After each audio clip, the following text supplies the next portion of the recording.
ኦሪት ዘፍጥረት ምዕራፍ 24 አብርሃምም ሸመገለ፣ በዘመኑም አረጀ። እግዚአብሔር አብርሃምን በሠራው ሁሉ ባረከው። አብርሃምም ሎሌውን የቤቱን ሽማግሌ የከብቱንም ሁሉ አዛዥ አለው፣ እጅ ከጭኔ በታች አድርገህ እኔም አብሬ ከምኖራቸው ከከነዓን ሴቶች ልጆች ለልጄ ሚስት እንድትወስድለት በሰማይና በምድር አምላክ በእግዚአብሔር አምልሃለሁ። ነገር ግን ወደ አገሬና ወደ ተወላጆቼ ትሄዳለህ፣ ልጄ ለይስሐቅም ሚስትን ትወስድለታለህ። ሎሌውም ሴቲቱን ምናልባት ወደዚህ ሀገር ከእኔ ጋር ለመምጣት እምቢ ያለች እንደሆነ ልጅህን ወደ ወጣህበት ሀገር ልመልሰውን አለው። አብርሃምም አለው፣ ልጄን ወደዚህ እንዳትመልስ ተጠንቀቅ። ከአባቴ ቤት ከተወለዱባት ምድር ያወጣኝ ይህችንም ምድር እሰጥሃለሁ ብሎ የነገረኝን የማለልኝን የሰማይ አምላክ እግዚአብሔርን እርሱን መልአኩን በፊቱ ይሰድዳል። ከዚያም ለልጄ ሚስትን ትወስዳለህ። ሴቲቱም ከአንተ ጋር ለመምጣት እምቢ ያለች እንደሆነ ከዚህ ካቀረቡ መሐላ ንጹሕ ነህ። ልጄ ግን ወደዚያ አትመልሰው።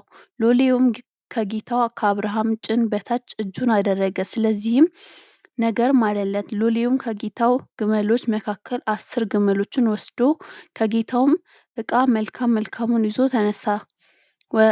ተነስቶም ወደ ፍልስጥኤማውያ ወደ ናኮር ከተማ ሄደ። ሲመሽም ሴቶች ውኃ ሊቀዱ በሚወጡበት ጊዜ ከተማይቱ ውጭ በውኃው ጉድጓድ አጠገብ ግመሎችን አስበረከከ። እንዲህም አለ፣ የጌታዬ የአብርሃም አምላክ እግዚአብሔር ሆይ እለምንሃለሁ፣ መንገዴን ዛሬ በፊትህ አቅናልኝ። ለጌታዬም ለአብርሃም ምሕረት አድርግ።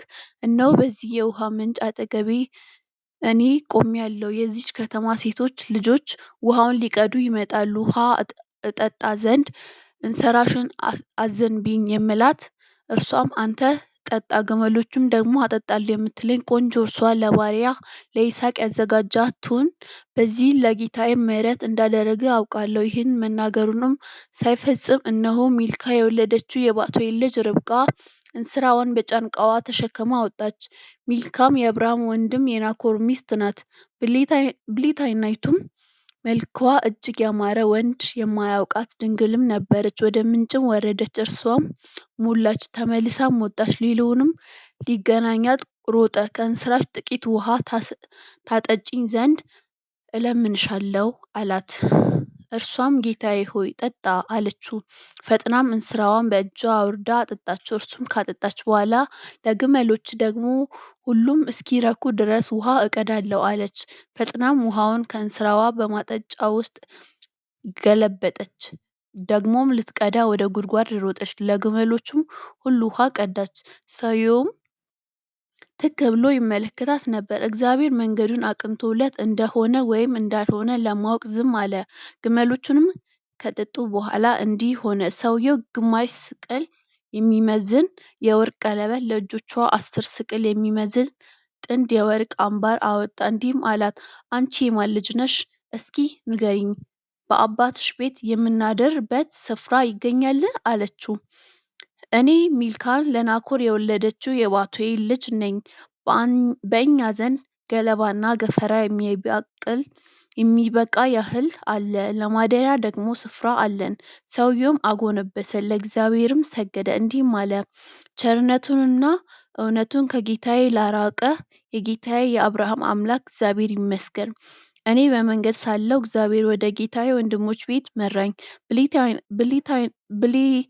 ብላቴናይቱም ሮጠች፣ ለእናትዋም ቤት ይህንን ነገር ሁሉ ተናገረች። ለርብቃም ላባ የተባለ ወንድም ነበራት። ላባም ወደ ውኃው ምንጭ ወደ ሰውየው ሮጠ። ቀለበቱንም አምባሮቹንም በእህቱ እጅ ባየ ጊዜ የእህቱን የርብቃን ነገር ያ ሰው እንዲህ አለኝ አለችው። በሰማ ጊዜ እርሱም ወደዚህ ሰው መጣ፣ እነሆ በውኃ ምንጭ አጠገብ ከግመሎቹ ዘንድ ቆሞ ነበር። እርሱም አለው፣ አንተ የእግዚአብሔር ቡሩክ ግባ፣ ስለምን በውጭ ቆመሃል? እኔም ቤቱን ለግመሎችህ ስፍራ አዘጋጅቻለሁ። ሰውየውም ወደ ቤት ገባ፣ ግመሎቹንም አራገፈ፣ ገለባና ገፈራም ለግመሎቹ አቀረበ፣ እግሩንም ይታጠብ ዘንድ ከእርሱም ጋር ላሉት ሰዎች እግር ውኃ አቀረበ።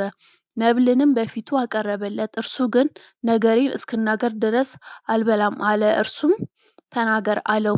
እርሱም አለ፣ እኔ የአብርሃም ሎሌ ነኝ። እግዚአብሔር ጌታዬን እጅግ ባረከው፣ አገነነውም፣ በጎችንና ላሞችንም፣ ብርንም ወርቅንም፣ ወንዶች ባሪያዎችንም ሴቶች ባሪያዎችንም፣ ግመሎችንም አህዮችንም ሰጠው። ሳራም የጌታዬ ሚስት በእርጅናዋ ለጌታዬ ወንድ ልጅን ወለደች፣ የነበረውንም ሁሉ ሰጠ። ጌታዬም እንዲህ ሲል አማለኝ፣ እኔ ካለሁበት አገር ከከነዓናውያን ሴቶች ልጆች ለልጄ ሚስትን አትውሰድ፣ ነገር ግን ወደ አባቴ ቤት ወደ ወገኔም ሂድ፣ ለልጄም ሚስት ውሰድለት። ጌታዬንም ሴቲቱን ምናልባት ባትከለክለኝስ አሉት። እርሱም አለኝ፣ አካሄዴን በፊቱ ያደርግ፣ ሁለት እግዚአብሔር መልአኩን ካንተ ጋር ይልካል፣ መንገድህ ይቀናል። ለልጄም ከወገኖቼ ከአባቴ ቤት ሚስትን ትወስዳለህ። የዚያን ጊዜ ከመሐላዬ ንጹሕ ነህ። ወደ ዘመዶቼ ሄደ እርሱ ባይሰጡ ከማሉልም መሐላ ንጹሕ ትሆናለህ። ዛሬም ወደ ውሃው ምንጭ መጣሁ፣ እንዲህም አልሁኝ፣ የጌታዬ የአብርሃም አምላክ እግዚአብሔር ሆይ ዛሬ የሚሄድበትን መንገድ ብታቀናልኝ፣ እነሆ እኔ በውሃ ምንጭ ላይ ቆሜአለሁ።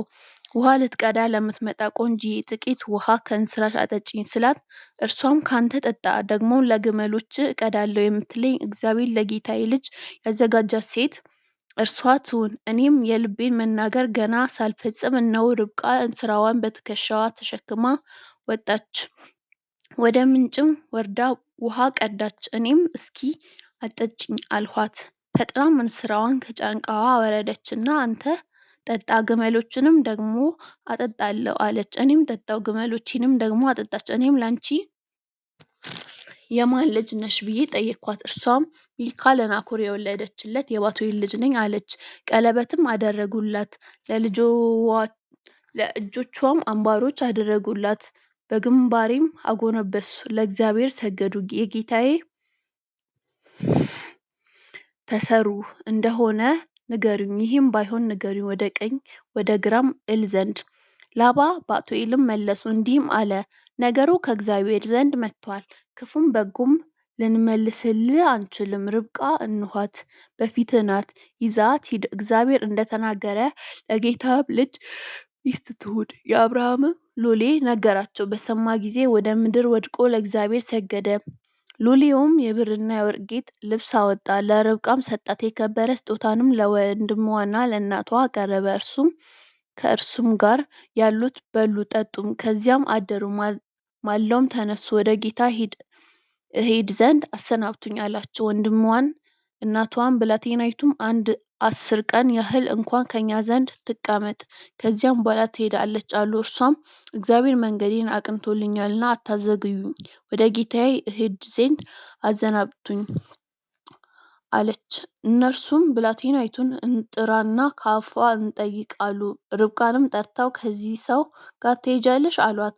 እርሷም እሄዳለሁ አለች። እህታቸውንም ርብቃን ሞግዚቷንም የአብርሃም ሎሌ ሰዎችንም አሰናበቷቸው። ርብቃንም መረቋትና አንቺ እህታችን እልፍ አእላፋት ሁኚ፣ ዘርሽም የጠላቶችሽን ደጅ ያውርስ አሏት። ርብቃም ተነሳች፣ ደንገጥሮችዋም በግመሎች ላይ ተቀመጡ፣ ያንን ሰው ተከተሉት። ሎሌውንም ርብቃን ተቀብሎ ሄደ። ይስሐቅም ብኤርሃይሮኢ በሚሏት ምንጭ መንገድ መጣ፣ በዚህም ምድር ተቀምጦ ነበርና። ይስሐቅም በመሸ ጊዜ በልቡ እያሰላሰለ ወደ ሜዳ ወጥቶ ነበር። ዓይኖቹም አቀና፣ እነሆ ግመሎች ሲመጡ አየ። ርብቃም ዓይኖቿን አቀናች፣ ይስሐቅንም አየች፣ ከግመልም ወረደች። ሎሌውንም ሊገናኘን በሜዳ የሚመጣው ይህ ሰው ማን ነው አለችው። ሎሌውም እርሱ ጌታዬ ነው አላት። እርሷም መሸፈኛ ወስዳ ተከናነበች።